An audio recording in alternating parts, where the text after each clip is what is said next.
देखिए, कैबिनेट के बाद ही वो ब्रीफिंग होगी कि कौन कौन से मद आ रहे हैं, तो वहाँ जाने के बाद ही ये क्लियर होगा।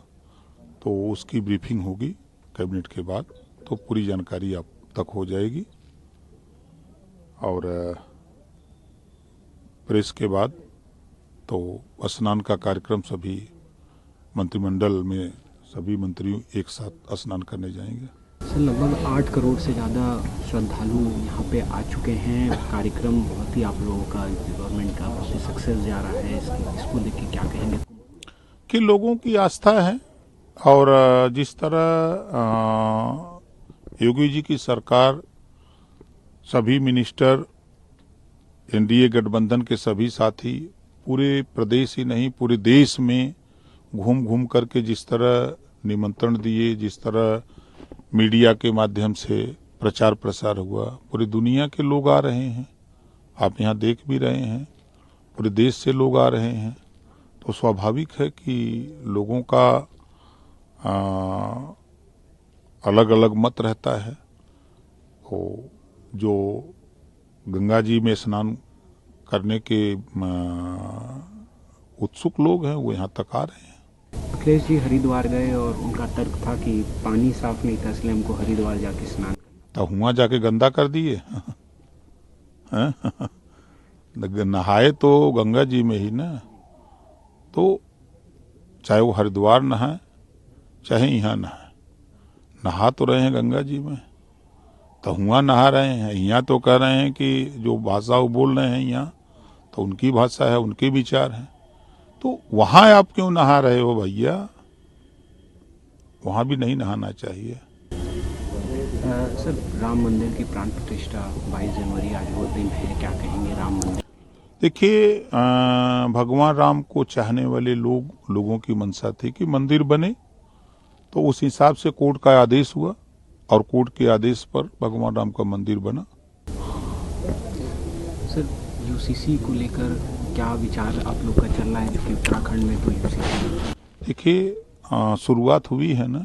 जैसे आपने देखा ना कि सुप्रीम कोर्ट ने कोटे में कोटा, आरक्षण में आरक्षण की व्यवस्था का जिक्र किया, तो हरियाणा ने उसको लागू कर दिया, एक स्टेट किया। उसी तरह उत्तराखंड ने यूसीसी लागू किया, तो वो पूरे देश में लागू होगा। उत्तर प्रदेश में सब जगह लागू होगा, पूरे देश में।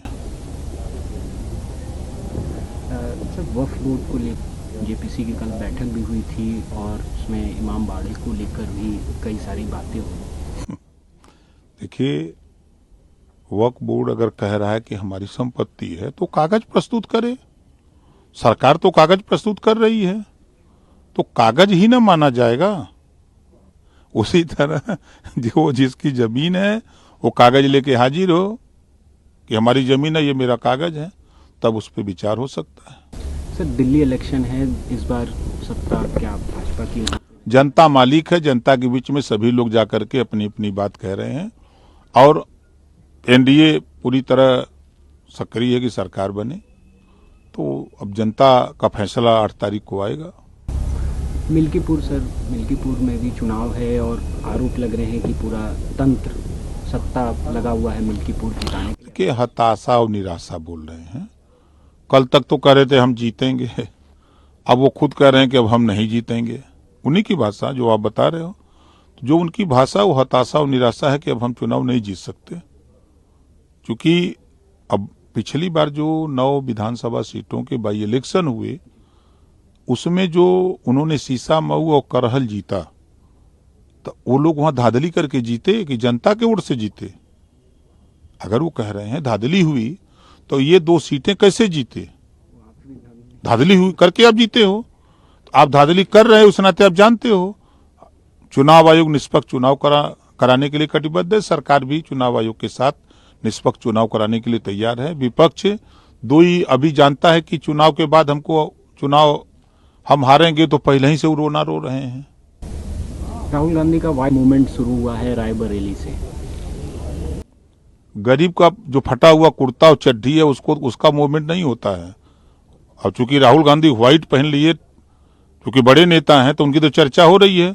उस गरीब के विषय में चर्चा नहीं हो रही है कि उस गरीब को शिक्षा कैसे मिले, स्वास्थ्य कैसे मिले, रोजगार कैसे मिले, नौकरी कैसे मिले, इस पे चर्चा क्यों नहीं हो रही है?